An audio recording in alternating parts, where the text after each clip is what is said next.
RazorSoft was an early supporter of Sega Genesis, and they published 5 different games for the console. And in today's video, I'm going to take a look at those and rank them. The immortal John Hancock here with another ranking video. What I do is I take games that a company published, look at them, do a mini review, and give them a letter grade. I have done several other ranking videos for the Sega Genesis, and if you'd like to see those, the link is below and you can take a look at those. If you want to rank this yourself, there'll also be a link, as I'm having a lot of fun doing these, going through my library, taking a look at games that are in my collection and going by company. And so here we go. First up, one of RazorSoft's better games that they published for the Sega Genesis, and that is Death Duel. Death Duel has you in control of a large mech, and you're taking out one of 9 different superpowers in kind of a first-person perspective level mech, duking it out. While this is a early release for the Sega Genesis, I actually really enjoy this game. It works. There's a lot of strategy here.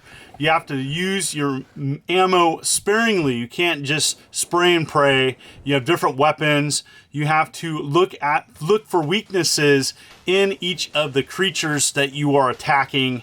It has, silly, gratuitous violence depicted in this video game is kind of funny, but back then, it was trying to go for that shock value. I really like this game.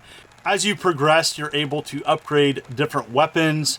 You're able to replenish ammo and your repairs. It's really important to do great during the bonus round, as it can give you enough money so you can refill your ammo and fix your mech to move on to the next stage. Each stage is challenging. I like this game. The graphics are simple, but this is one of the better games that RazorSoft did, and I'm going to give it a B. I actually really like this game, and I think it works, and so gets my thumbs up. Definitely check it out. Next up is kind of a forgotten sports game, and it was called Pigskin 621 AD in the arcades. This arcade conversion, and on the Sega Genesis, they decided to call it Jerry Glanville's Pigskin Footbrawl. The weird thing about this is they took the Atlanta Falcons head coach and attached it to this game. It has nothing to do with the game.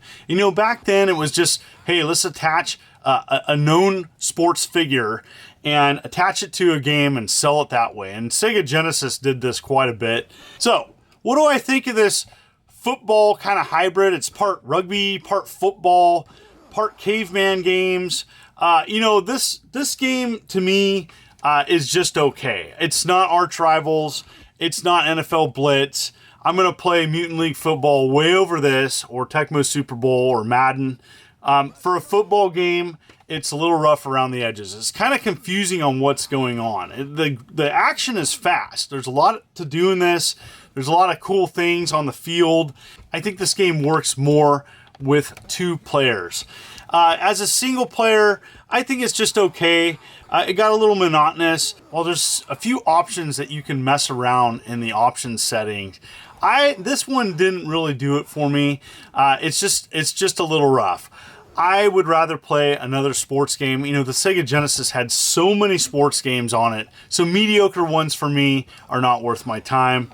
I'm going to give this a C. You may like it. It's one of the only ports to the home console of the arcade game. And the Genesis one is okay, but for me, I would rather play something else. It's just a C. Ooh, yuck. Oh my goodness. Slaughter Sport. Called some other things. Mondu's Fight Palace. Tongue of the Fat Man. This game is called other things on home computers. And oh boy, it's one of the worst fighting games on the Sega Genesis. Some people like those classic pre-Street Fighter 2 fighting games, and sometimes it can be done right. This is not one of them. You start off only having one character and limited moves. You jump around, attack and punch, and you have a magic button. You can't even face your opponent the right way, and it just is broken. It's got choppy controls, jerky movement, not fun whatsoever. There is codes where you can input the codes on a title screen to unlock other characters, but you know what? this is a terrible, terrible fighting game. Okay, if you want to play, if you're a fan of really bad games, this is, in my opinion, one of the worst games for the Sega Genesis. Absolutely doesn't work for me. It's terrible. Avoid this unless you want to play a really bad game. This is an F. Absolutely garbage. Avoid that. Oh man. Next up is another Amiga port. And, you know, and it was kind of controversial for a couple different reasons. First up, so let's talk about Stormlord, okay? Stormlord was a cartridge, actually, that RazorSoft produced themselves. They got into a spat with Sega, they went to court, and they had a sealed settlement in which they continued to make games for the Sega Genesis, but then Sega was producing the carts. It's kind of like EA, but a little different. And so Stormlord is a puzzle platform game. You go through 10 levels, and it's very challenging. Now, there was some censorship in the Amiga port. There was some more skin on the fairies, and in this version, they are covered up with clothes. And so there was Sega request. I do believe Sega requested that, and so this game is I actually like it. It's a little rough. And there isn't a lot of animation on the character. It is very challenging. And so what I do like about this game is solving each level. You have to use your head. You have to go around finding various items to free fairies on each stage and move to the next one. And I think there's a lot of strategy to this one. I enjoyed what I played. It's a little bit too tough for me. You know, so I'm going to give Stormlord a B. I do like what I've played, and I think it's worth going back, and I like it a little bit more than the average person. Now, is it a little bit challenging? Yes, but it's a game that I'm going to go back to and play versus some of the other games that RazorSoft did. I think this works. I do like the Amiga ports. Now, if you're a fan of Amiga ports and you have a Sega Genesis, check this one out. Pretty challenging, but I do think that it is a decent action platformer and one that I'm going to go back and play. It is tough, but what I played so far I really enjoyed, and check it out. It gets a B for me. All right, this next one. Oh, this is very controversial. So, Road Blasters, Elevator Action, Rolling Thunder series. Those are some arcade games that I can get into. Those are the types of games I like to play. And so you combine those into this game, Techno Cop. And does it work? It doesn't work for me. And I'm going to tell you why. So you really have two parts of this game. You have a Road Blasters type level where you're racing down the highway and you're taking out, you're taking out various enemies with, it looks like you're shooting out like, big rubber balls out of your gun of your car. And then you go to a side-scrolling kind of Rolling Thunder elevator action style where you're just blasting away enemies and it's gratuitous violence. The problem is it's extremely repetitive. That's essentially the game.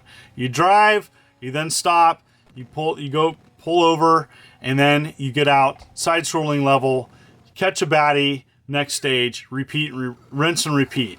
This is extremely repetitive. There's not enough diversity in this game. And, you know, I am now an adult. If in my teenage years, the gratuitous violence, that would have been something I would have loved to check out. But I'm older now. I don't really care about that. The shock value is long gone. It's tame to today's standards. And this game is a D. It disappoints me because it could have been so much better. It just wasn't refined. There isn't any music on the side-scrolling stages. And, you know, I just thought the control was just okay as well. So that's it. Those are the 5 games that RazorSoft released. What are your favorite? What do you like? Comment below, as I would love to hear your comments, and I love doing these videos. I'm having a lot of fun going through and checking out various companies and the games they publish because there's so much offered on the Sega Genesis, and it's nice to go in and explore these games. I want to hear your stories. I want to hear your stories about these games. Did you play any of these? What was your favorite today? And as always, thank you for the ongoing support. If you like what you see, hit that like and subscribe button and click the bell as I'm uploading videos every week. You folks are wonderful and beautiful. This is the Immortal John Hancock. Thank you for watching this video, and you have a good day.